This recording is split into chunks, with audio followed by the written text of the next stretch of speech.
My name is Lieutenant Colonel Lee Roger Wolfgram, and I am a storyteller. Welcome to the bunker.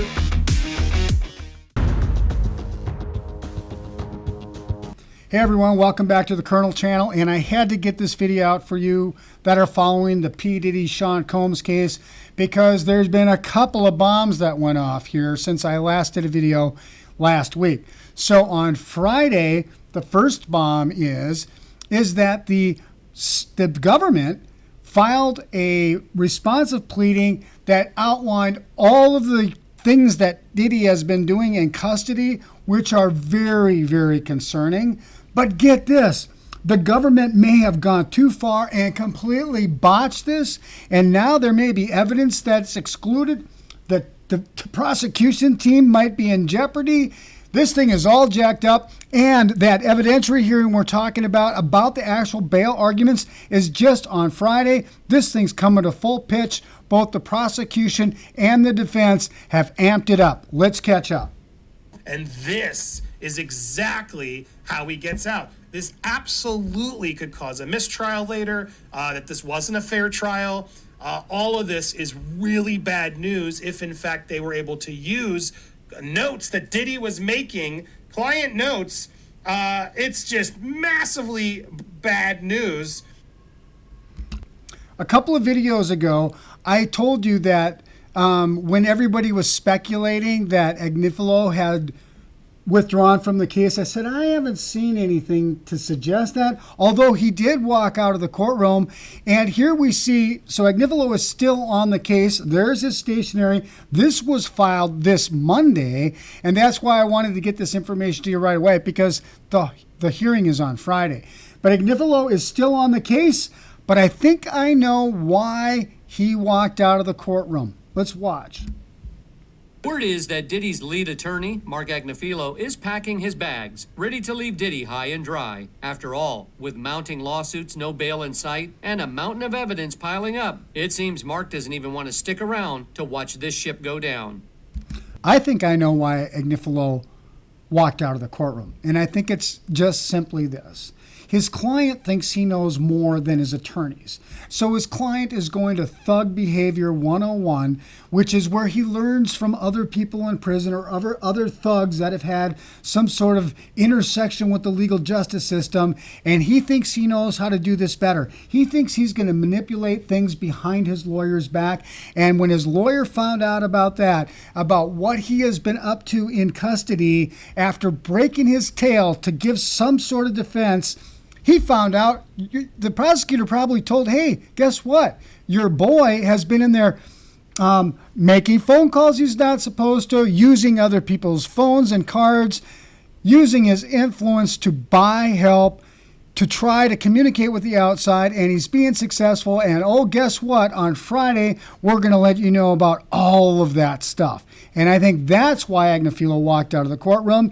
He has not withdrawn. His stationery's on the letter to the judge as of Monday. Today is Wednesday, and that's my theory. We'll see. It's just massively bad news.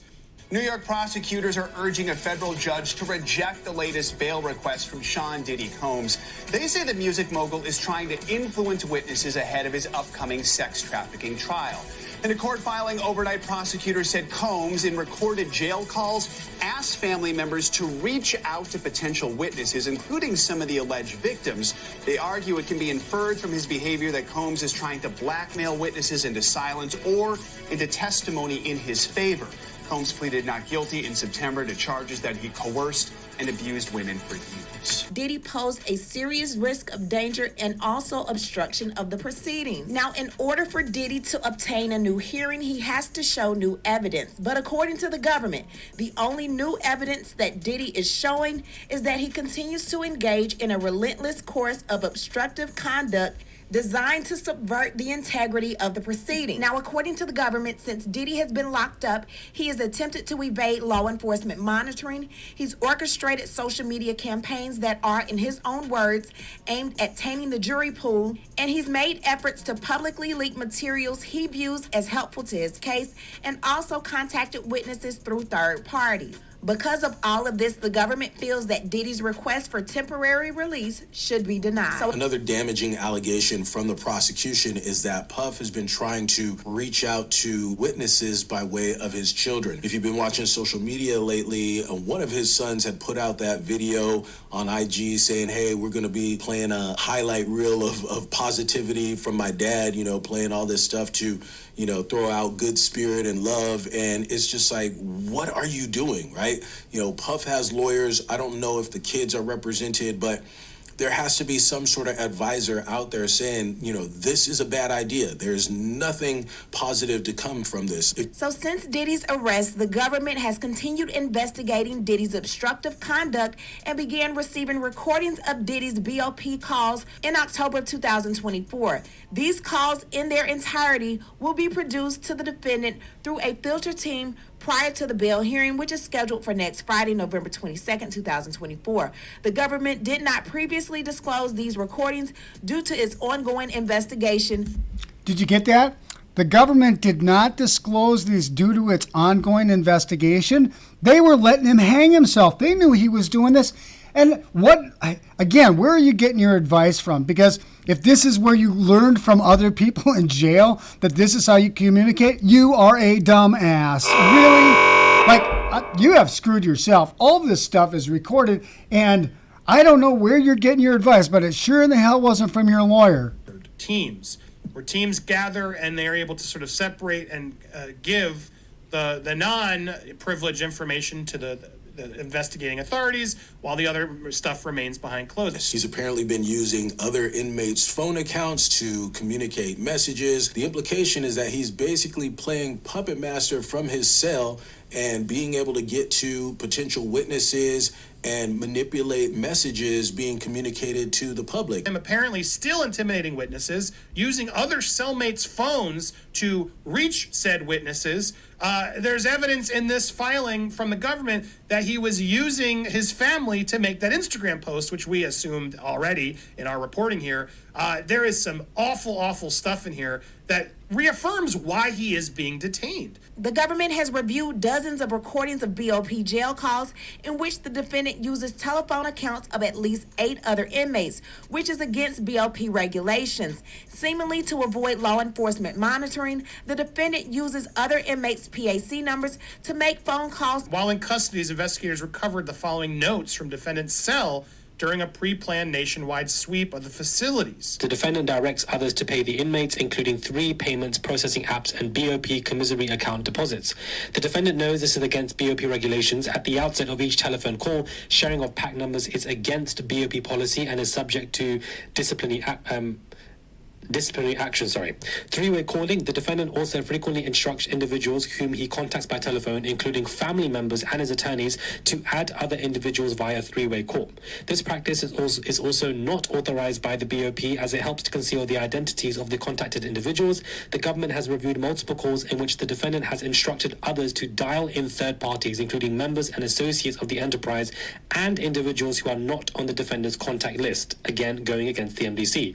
There are non-authorized messaging services in addition to flouting BOP rules regarding phone use. Diddy also uses a non-authorized third-party messaging app called Contact Me ASAP to obscure his communications. The defendant appears to be using the 2 Contact Me ASAP accounts. First, Diddy's BOP contact list includes a particular email address assigned to the defendant's son, which does not appear to be an account owned by Diddy's son, but instead appears to be an email connected to Contact Me ASAP. Second, the defendant appears to be using another inmate's Contact Me ASAP account.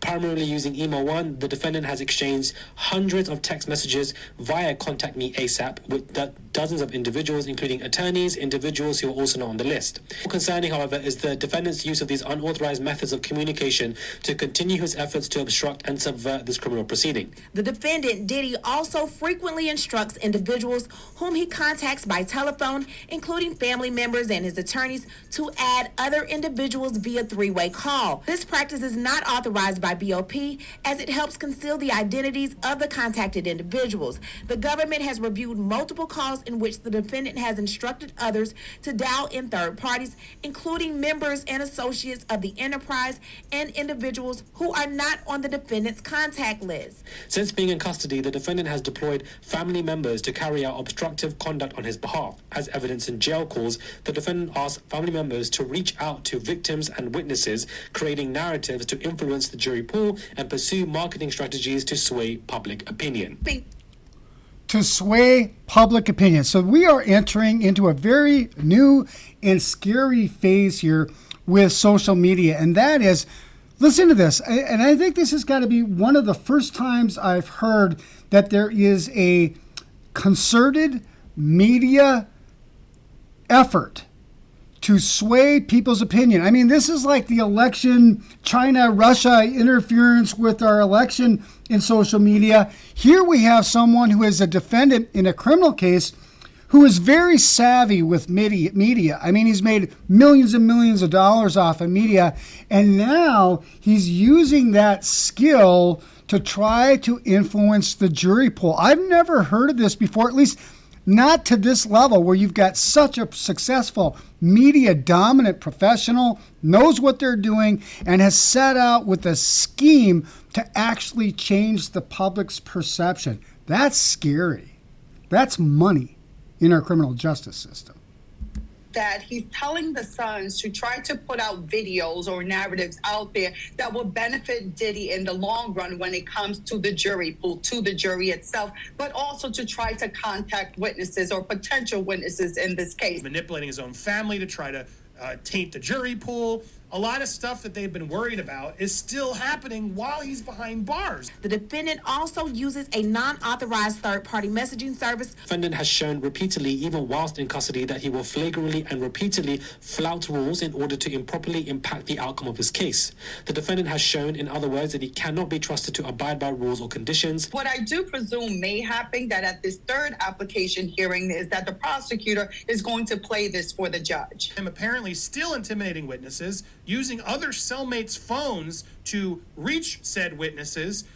There's evidence in this filing from the government that he was using his family to make that Instagram post, which we assumed already in our reporting here. There is some awful, awful stuff in here that reaffirms why he is being detained. This is why they're not letting him out. Not even just because of his intimidation tactics with witnesses, but for the fact that he's having obscured private communication with people when he shouldn't be doing so, going against MDC's guidelines in the prison. He's going to be facing disciplinary action now for basically what he's done. They've locked this, they've loaded this information, and the judge is going to read this and be like, ain't no way you're getting out, bro. Sorry. Well, and here's the real problem with this is because the government went too far and may have blown this whole thing up just when this seemed like they've cinched the noose. They've tied up all the loose ends. He's not going to get out. They went and potentially blew this thing wide open, giving P. Diddy probably the best opportunity he's had so far at getting released. Let's see what they did. The court could block the government from using any evidence obtained from the search of his cell, which will make it easier for him to get out on bail. The court could also disqualify the prosecution team and make them pick new members. This is bad, and this is bad. If they screwed up, and this is real, this is bad, and I'll explain why. So here's what the letter to the judge says. This is Diddy's team. Defense counsel has recently learned that prosecutors are in possession of attorney-client privilege material, including... Huge no-no. Huge no-no. So however they got it, if the prosecution team actually looked at that, that is a huge problem. And we'll watch here, but it's interesting what Agnifilo comes up with questions for these guys, indicating he knows how they work. Very interesting. The defendant's own written notes. This search and seizure are in violation of Mr. Combs' 4th, 5th, and 6th Amendment rights. Moreover, the targeted seizure of a pretrial detainee's work product and privileged materials created in preparation for trial is outrageous government conduct amounting to a substantive due process violation. Because the prosecutors are currently in possession of privileged material and are actively using this material to detain the defendant, the defense rests an immediate evidentiary hearing. This is an emergent matter because the government, as Mr. Combs privileged notes to his lawyers concerning defense witnesses and defense strategies. Government's opposition to defendant's bail motion states that the trial prosecutors are currently in possession of possibly privileged materials, I just read that, such as notes recovered from the cell. In fact, the government is in possession of written material that is absolutely privileged.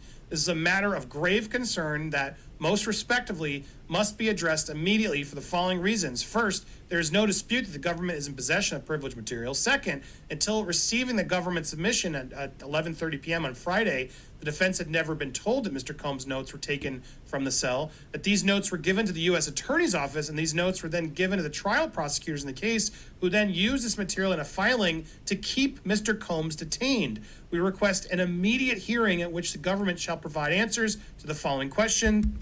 And listen to these questions, because this is what I was talking about. Remember, Agnifilo was a federal prosecutor. He knows how this is played. He knows how you get all the evidence against these defendants in federal cases. And listen to the questions he's asking. It's almost like, you know, there's an answer to those questions, and you know the reason why he's asking those questions is because this is almost like a standard operating procedure. It might be one of the plays in the prosecutor's playbook. Let's go sweep the jail cells and see what we get. Let's record these conversations after we have something that leads us to believe that there's something going on that we got illegally. Well, just listen to the questions Agnifilo is asking from the government. First, who authorized a search of Mr. Combs' sleeping area, personal effects, and paperwork? Second, who determined what paperwork to take? Third, who decided to give this paperwork to the U.S. Attorney's Office? Fourth, who decided to give his paperwork to the trial prosecutors? Fifth, who made the decision not to tell Combs' counsel that the U.S. Attorney was in possession of his notes, including possibly privileged material, until after the government put them in a filing to keep him incarcerated?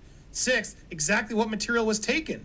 Because the U.S. Attorney and it seems the trial prosecutors are currently in possession of privileged materials, we request a full evidentiary hearing as soon as the court can accommodate us. Now, okay, so you hear, right? So you heard that from Agnifilo. That makes me think that this isn't the first time that the government has ever done something like this. But hey, look, Combs, he's just killing himself because he's one of these narcissistic sociopaths that knows better than anybody else what to do, right? So his lawyer, again, has told him basically, sit there, let the thing blow over, let the publicity go down. I've got the ball. But what does he do? Oh, he's got a better plan. He's going to start manipulating things from within custody. He's going to start having videos made or published. He's going to influence other people in custody to give him their phones so that he can make contact with the outside world. He thinks he's got this thing all wrapped up. His lawyer thought, hey, we've got a decent defense. Then the prosecutor on Friday files this. Oh, guess what? We've got lots of stuff we didn't tell you about. There's been a lot of shenanigans going on. Then Agnifilo's like, are you kidding me? And then the government, it turns out, may have got the stuff they're trying to use to keep him in custody from his own cell, from his own notes that are protected, confidential, privileged information. This could throw this whole thing into a whole different trajectory. With that said, I am Lieutenant Colonel Lee Roger Wolfgram from the Wolfgram Worldwide Headquarters. Watch, because Friday the hearing is going to be held. I'll update you on Saturday. I'm going deer hunting, so you'll get to see Carrie and I deer hunting. I'm going to try to do the best I can. Until the next time, from the headquarters, Wolf 6, out here.